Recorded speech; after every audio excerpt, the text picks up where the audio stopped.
Good morning, this is Cam from Hyper Thrills, and today we are back here at Great Adventure.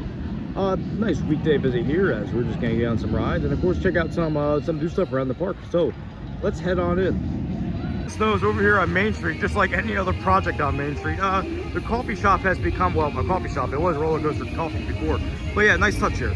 Nitro's having a bit of a late opening, so we are gonna go start here on Batman. It's always a good way to start the day on Batman. And these Giga Discoveries are such fun rides. They're a really great addition to any park. So if anybody from Carowinds has to be listening to this, you should grab the one at Six Flags America. That's a really fun ride too. It would fit perfectly there, but yeah, I'm glad to have the one here. And of course on August 7th, DC Heroes and Villains Festival will be starting. If you haven't checked out the show, it's a really good show. And a really cool event too. There's a lot of DC characters walking around. But yeah, like I said, it starts August 7th. Of course, over here at the ends of the boardwalk, the Bakunawa train has made its way over to the end over here by Slingshot. It was over there by the TV and the It's Rising coaster where the announcement initially was, but yeah, it has made its way over here. I absolutely love the look of these trains. I actually love the industrial look that they really have to them, and I really like the two-tone purple that's here. So I cannot wait to ride these. Plus, these mock trains are super innovative.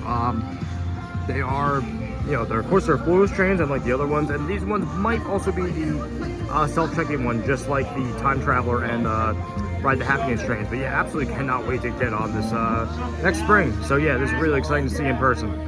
And of course, the construction just continues on Project Purple. There's gonna be a lot going on, especially theming aspect-wise. But the crane, the big crane, is actually down. So now it's just the tower itself that's standing by itself, which looks really imposing, especially since the crane's not taller than that. So yeah, but they're, as far as I know, they're still working on the station. They have some more footers right there that they poured. Looks like they're gonna pour some more, but that's the fun half of the station there. So yeah, really cool stuff over here. Definitely the name Bakunawa is definitely growing on me. I really like the original theme they're going for and the lore behind it. So yeah, super excited to see when this project actually opens up. Of course, we'll be saying that for months now, through Fright Fest and Holiday in the Park, eventually till opening day next year, which is when I hope this is actually open. But yeah, just really just awesome to actually see, like, you know, how tall this thing actually is on its own. We're out here at the Shoreline Pier. All 5 rides are currently open, and plus now they have a awesome Shoreline Pier sign up here, which lights up at night, which actually looks fantastic. But yeah, it really just sets off this whole area over here. So yeah, and I'd love to see this during Fright Fest. I'd love to see maybe some type of maze come here during Fright Fest, or some type of scare zone, because I think that'd be really cool. But now we're headed over to Superman. Let's see if I get on it today.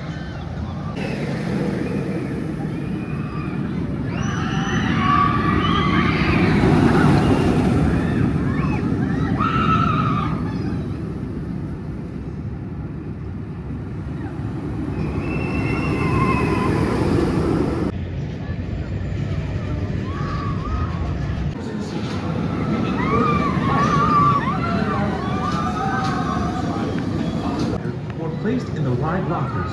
Guests arriving on the right platform will everybody.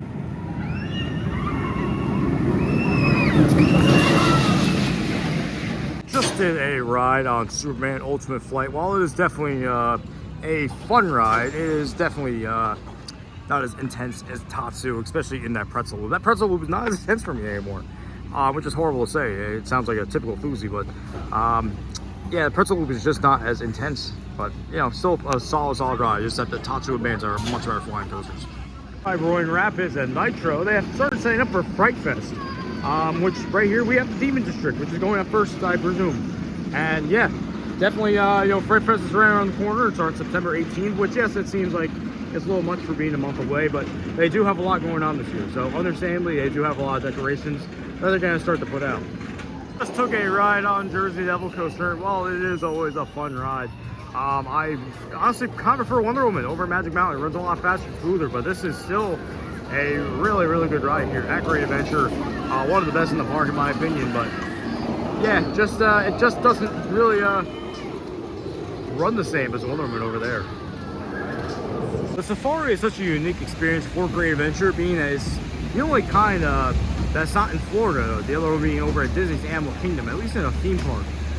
So yeah, it does a really great experience. Tour guides are always really engaging throughout the whole tour, and there's just a lot of animals out to see. So yeah, if you ever here at Great Adventure, make sure you get on a safari. It's a must-do here. Just finished up 2 rides on the Runaway Train. Great ride as always. Those classic arrows. I do love my aero coasters. Now it's time for Medusa, which when this one might be a little sad because I have not ridden this since last weekend when unfortunately Kumba down at Busch Gardens Tampa closed, and that is a you know, the blueprint for these B&M loopers. And while this one Medusa does not run nearly as fast, or it's not as intense as Kumba, it's still a really fun ride. So let's go ride Medusa. Just did a ride on Medusa, the original B&M Floorless, and while it is a very solid ride, it just does not match the intensity of the old school B&M like Kumba or Hulk, but still a fantastic ride overall. So if you ever come to Great Adventure, make sure to get on this classic.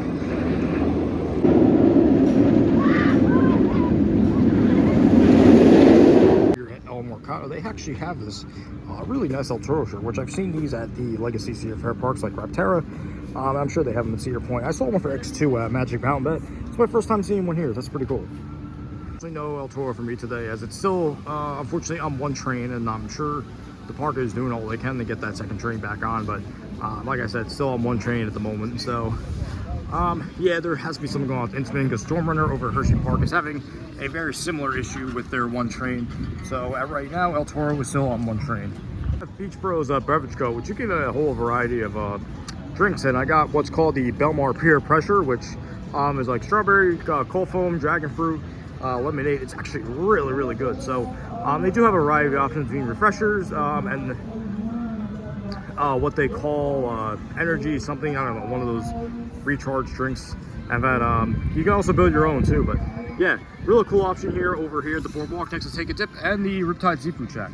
So yeah, make sure you get in there. Close at the end of the boardwalk here. They actually they're repainting the top of the boardwalk there. They also did it over there too. So yeah, more painting progress over here at the boardwalk. Well, unfortunately, Sweet Beat has come to an end here. So it was a great show. I hope it comes back next year. I hope there's another show that's coming in the next few weeks. Hopefully it'll be used for Fright Fest too, because this was a really great space. Let's Get Loud is still very much in action. So not sure when this show is ending, but you know, we'll see. I'm gonna say it might go through the end of September, or I should say the end of August. So we'll see. A mini marathon on Nitro, but then I noticed they took out the fence over here, so there's no more chain link fence over here. They did it all the way down to the Engineering Thrill Seekers. So something, a big landscaping project. This looks really nice. So the landscaping team has been like on a roll this year.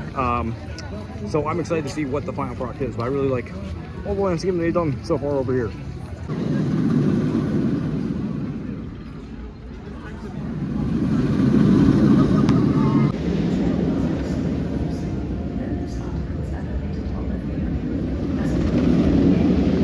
Just did a ride on Flash Vertical Velocity, and that's always a fun ride.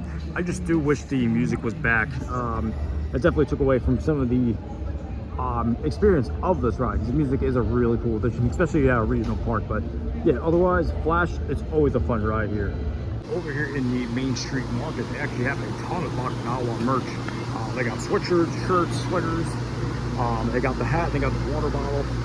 I managed to grab myself the purple shirt because I like that one a lot more, and I have not been able to find that one since I bought it. So obviously it's very popular, and of course this awesome poster that they had going on here. But yeah, absolutely incredible merch, and this logo is absolutely incredible. So my one hope for this ride is that they make a sign very similar to Leviathan over at Canada's Wonderland. If you don't know that sign, look it up, because this logo has a lot of potential to come to life like that. Well, that's going to do it for our day here at Great Adventure. Got a lot of great rides, especially Nitro. We did a little mini Nitro marathon. Closing in 100 rides for the season, so yeah, definitely get that this year. But Fright Fest is coming up, and then of course this weekend starts DC Super Heroes and Illness Fest. So if you enjoy this video, please make sure to like, comment, and subscribe, and I'll see you all in the next one. Goodbye.